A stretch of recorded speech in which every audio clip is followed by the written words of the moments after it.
अक्सर हम अपनी असफलताओं फेलियर्स के लिए दूसरों को या अपनी किस्मत को दोष देते हैं। हम कहते हैं मेरे पास पैसा नहीं था, मेरे पास समय नहीं था या मेरे हालात खराब थे। लेकिन आज की कहानी सुनने के बाद आपके पास जिंदगी में बहाना बनाने का कोई रास्ता नहीं बचेगा। ये कहानी एक ऐसे आदमी की है जिसने अपना सब कुछ खो दिया लेकिन अपनी जिद नहीं खोई। सपना और हादसा। साल था 1938। हंगरी देश की आर्मी में एक सिपाही था जिसका नाम था कैरोली टाकाक्स। वो पूरे देश का सबसे बेहतरीन पिस्टल शूटर था। उसने ढेरों मेडल जीते थे।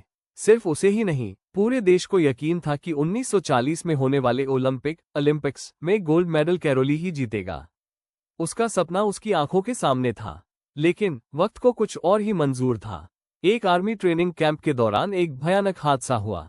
एक हैंड ग्रेनेड कैरोली के उसी दाहिने हाथ राइट हैंड में फट गया जिससे वो शूटिंग करता था।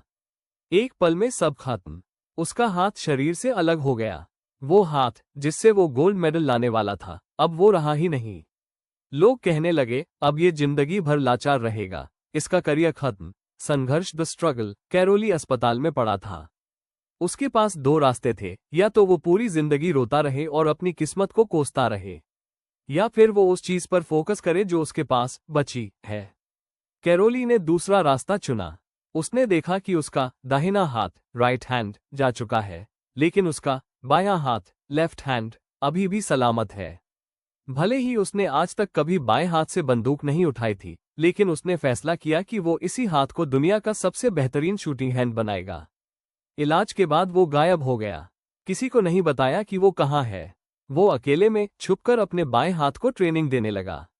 दर्द होता था, हाथ कांपता था, निशाना नहीं लगता था, लेकिन वो रुका नहीं। वापसी द कमबैक। एक साल बाद 1939 में नेशनल चैंपियनशिप हुई।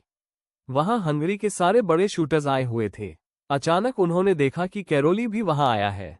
शूटर्स उसके पास गए, उसे सहानुभूति सिंपैथी दी और कहा, कैरोली, हमें खुशी है कि तुम हमारा हौसला बढ़ाने और हमें देखने आए हो।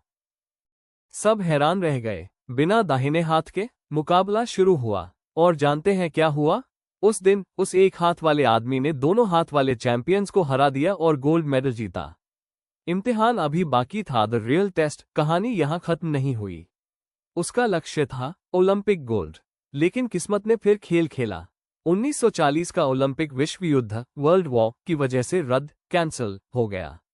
कैरोली ने हिम्मत नहीं हारी। उसने 1944 ओलंपिक का इंतजार किया, लेकिन 1944 का ओलंपिक भी युद्ध की वजह से कैंसिल हो गया। अब कैरोली की उम्र बढ़ती जा रही थी। नए और जवान खिलाड़ी आ रहे थे, लेकिन 1948 में जब लंदन ओलंपिक हुए तब कैरोली की उम्र 38 साल हो चुकी थी। दुनिया को लगा अब ये बूढ़ा हो गया है, अब नहीं जीत पाएगा। लेकिन कैरोली ने अपनी जिद से 1948 ओलंपिक में गोल्ड मेडल जीता और दुनिया को चौंका दिया। और सिर्फ इतना ही नहीं, 4 साल बाद 1952 के ओलंपिक में उसने फिर से गोल्ड मेडल जीता। निष्कर्ष और सीख। मॉरल। दोस्तों, कैरोली टाकाक्स के पास दुनिया का सबसे बड़ा बहाना था हार मान लेने का, कि मेरा हाथ ही नहीं है। लेकिन उसने उस पर ध्यान नहीं दिया जो खो गया था, उसने उस पर ध्यान दिया जो बचा था। इस कहानी की सीख। Moral of the story. विजेता विनर्स वो नहीं होते जिनके हालात अच्छे होते हैं। विजेता वो होते हैं जो अपने हालात से लड़कर अपनी जीत खुद लिखते हैं। अगर आप आज भी अपनी किस्मत का रोना रो रहे हैं, तो अपने हाथ की तरफ देखिए। आपके पास वो सब कुछ है जो जीतने के लिए जरूरी है। बस कमी है तो एक जिद की।